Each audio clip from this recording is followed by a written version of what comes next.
வணக்கம், நான் உங்க பத்ரா.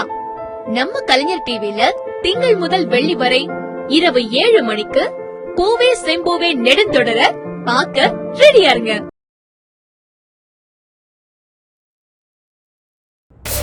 காஞ்சிபுரம் உதயபாக்கம் பாலாற்றில் அனுமதியின்றி மணல் அள்ளிய ஒருவர் கைது.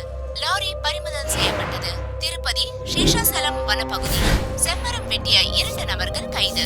20 லட்சம் மதிப்புள்ள செம்மரக்கட்டைகள் பறிமுதல். சேலம் மாவட்டம் பனங்காடு கிராமத்தில் கடந்த சில நாட்களாக மர்மமான முறையில் சிலர் இருந்து கொண்டிருக்கிறார்கள். இதைத் தொடர்ந்து அந்த கிராமத்தை சேர்ந்த மக்கள் மரண பயத்தில் அந்த கிராமத்தை விட்டு வெளியேறி வருகின்றனர். இதன் பின்னணி என்னவென்று தெரியாமல் அந்த கிராமத்தை சேர்ந்த மக்கள் பயத்தில் இருக்கிறார்கள். திருவண்ணாமலை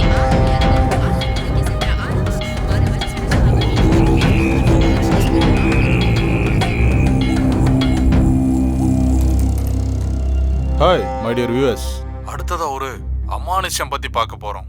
இதுவும் ஃபேக் தான் நிரூபிக்க போறோம். வெயிட் பண்ணிட்டே இருங்க. மறக்காம கோஸ்ட் ஃபேக் சேனலை சப்ஸ்கிரைப் பண்ணுங்க, லைக் பண்ணுங்க, கமெண்ட் பண்ணுங்க, பெல் பட்டனை பிரஸ் பண்ணுங்க.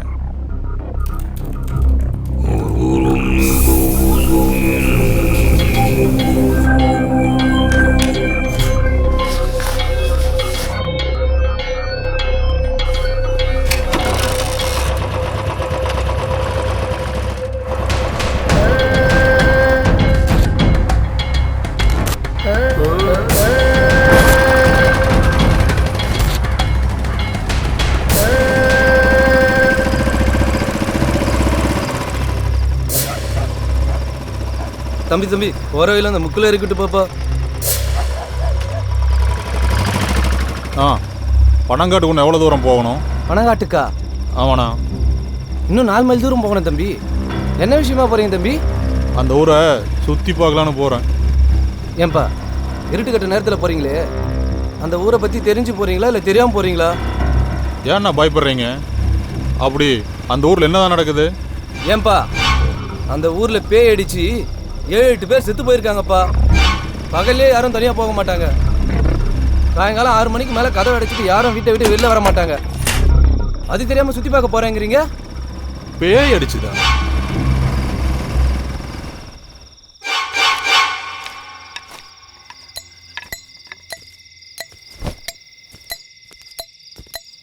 என்னயா யாருமே காணோம்? எல்லாம் வருவாங்கப்பா. இருட்டுறதுக்கு முன்னாடி பந்தல் போட்டு போகலான்னு சொன்னல, இப்போ இருட்டாயிருச்சு பாரு. ஏன்டா பைன்ஸ் ஆகுற? போகிறப்ப நல்லா வெயிட்டாக சரகு போட்டு போகலாம். ஐயா அட்வான்ஸ் 1000 ரூபா கேட்டிருந்தேன், காசு ஏதாவது கொடுத்துட்டு போனாங்களா?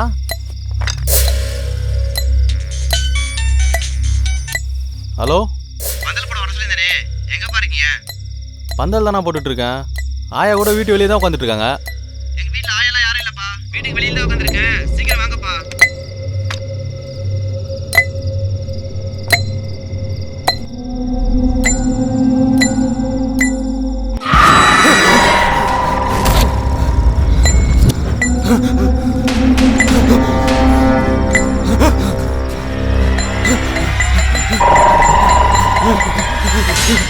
நல்லா கதை சொல்றீங்க.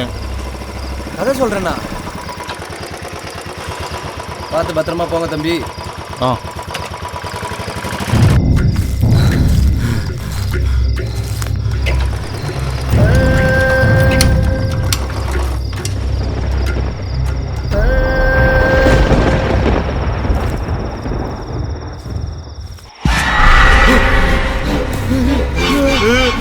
இங்கேயும் ஒரு பந்தல போடுங்கடா.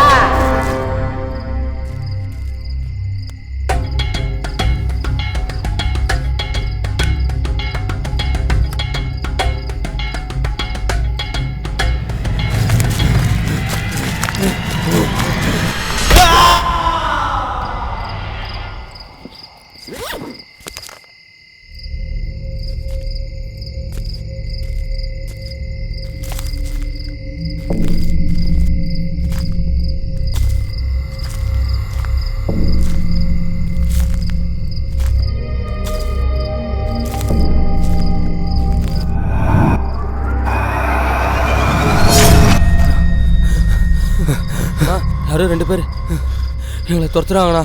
யாரு? எங்க? பின்னாடிண்ணா. சரி, பயப்படாதீங்க. யாருன்னு பார்ப்போம் வாங்க.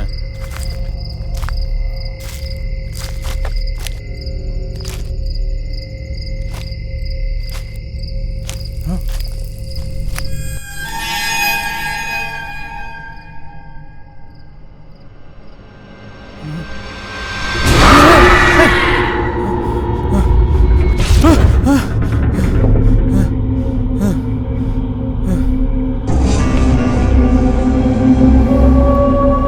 அடிச்சுதா? பேய் அடிச்சுதுன்னே வச்சுப்போம். எதுக்கு அந்த பேய் சாவடிக்குது? தம்பி 2 மாதத்துக்கு முன்னாடி பக்கத்து கிராமத்துல இருந்து ஒரு புள்ளத்தாச்சி பொம்பளையும் அவங்க அம்மாவும் கட்டிட வேலைக்காக வந்தாங்க. வேலை முடிச்சுட்டு போகிறப்ப இந்த கிராமத்து லாரிக்காரன் எதிர்பாராம அவங்கள ஏற்றி கொண்டுட்டான். ஊரில் இருக்கிற சில பேர் லாரிக்காரன் இந்த ஊர்க்காரன்றதால அவனுக்கு சப்போர்ட் பண்ணி இவங்க லாரி ஏற்றி சாகலை, பேயடிச்சு தான் செத்துட்டாங்கன்னு கதையே மாற்றிட்டாங்க. அதிலிருந்து மர்மமான முறையில் சில பேர் இறந்து போகிறாங்கப்பா.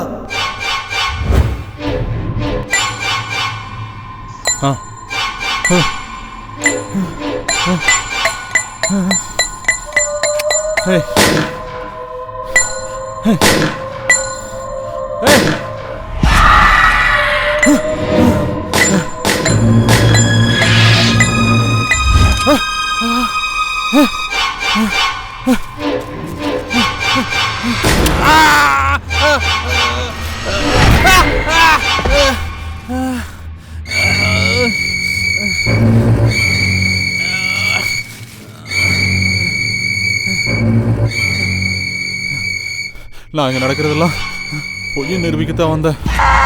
ஆனா இங்க என்னென்னமோ நடக்குது.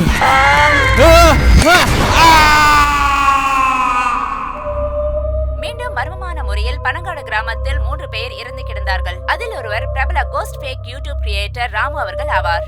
அவர் கடைசியாக அப்லோட் செய்த யூடியூப் லைவ் வீடியோ வைரலாகி வருகிறது. மேலும் போலீஸ் விசாரணை நடந்து கொண்டிருக்கிறது. உண்மை என்னவென்று தெரியாமல் மர்மம் நீடிக்கிறது.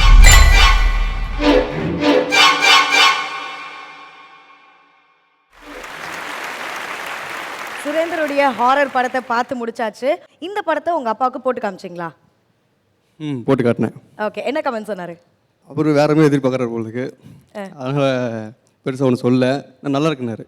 ஆனா உங்க அப்பா இங்க வந்து இந்த இடத்துல இருந்து உங்க படத்தை பார்த்துருக்கிறாரு. ஸோ அவரை கூப்பிட்டுடலாமா?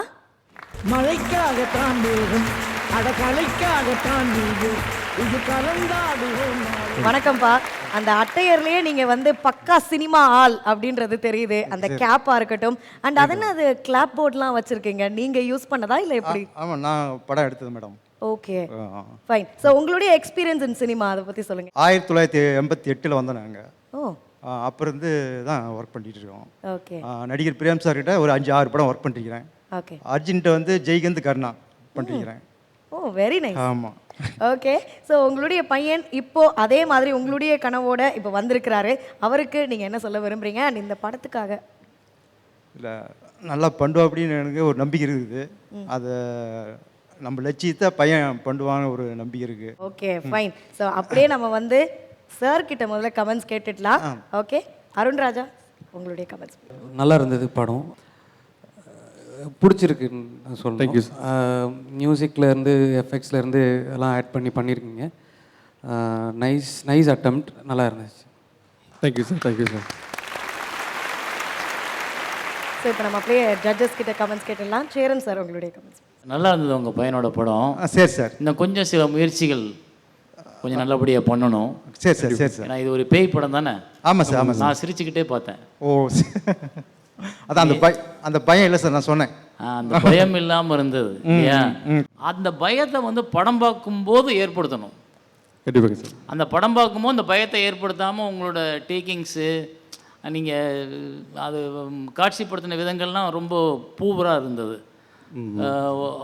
இன்னும் கொஞ்சம் நீங்கள் மெனக்கடணும். உங்களோட சிந்தனையை வந்து சிந்தனைப்படுறது அதையும் நீங்கள் கொஞ்சம் மெனக்கடணும். அதே மாதிரி அதை படமாக்குறதுக்கு இன்னும் நீங்கள் ரொம்ப மெனக்கடணும். ஏன்னா அது ரொம்ப ரொம்ப இதாக இருந்தது, சொல்ல முடியல. சரி சரி.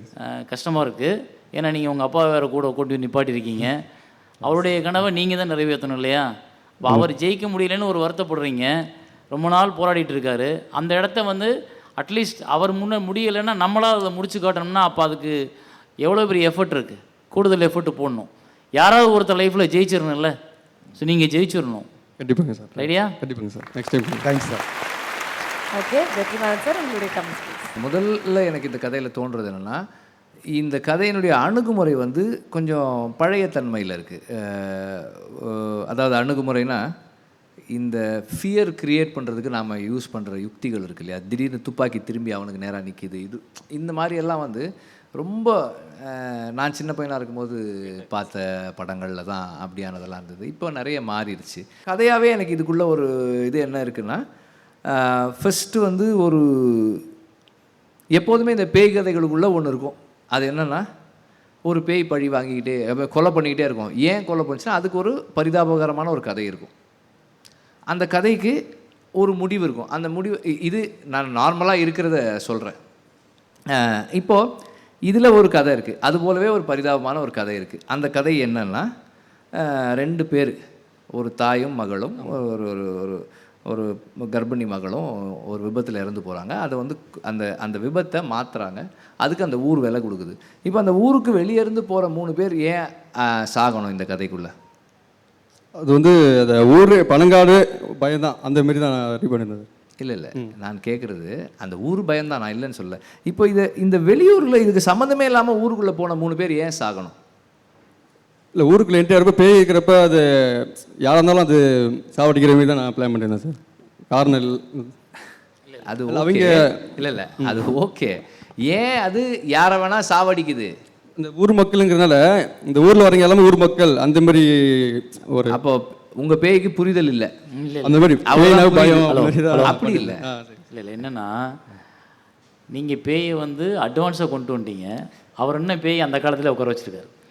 ஊர் பக்கம் என்னென்னா, செத்தவங்கெல்லாம் பேயாக இருப்பாங்க, பேயாக இருக்கவங்கலாம் ரத்தம் குடித்து சாக வைப்பாங்க. இப்படி தான் கான்செப்ட் முதல்ல. அப்புறம் கொஞ்ச நாள் கழிச்சு மருவி என்னாச்சுன்னா பேயெல்லாம் கொஞ்சம் சென்டிமெண்ட் ஆச்சு. அது என்ன சென்டிமெண்ட்டில் செத்துச்சோ அவங்கள மட்டும் சாவடிச்சிச்சு. அப்படி நம்ம மாற்றிக்கிட்டோம். கதை வளர்ந்தது மாதிரி அவர் என்னென்னா, இன்னும் அந்த பழைய சினிமாவில் பழைய காலத்தில் இருக்கார். பணங்காட்டுக்குள்ளே போகாதீங்க, யார் மூலம் அடித்து சாவடிச்சிடும் அப்படின்னு ஒரு கான்செப்ட் முன்னாடி சொல்லுவாங்க.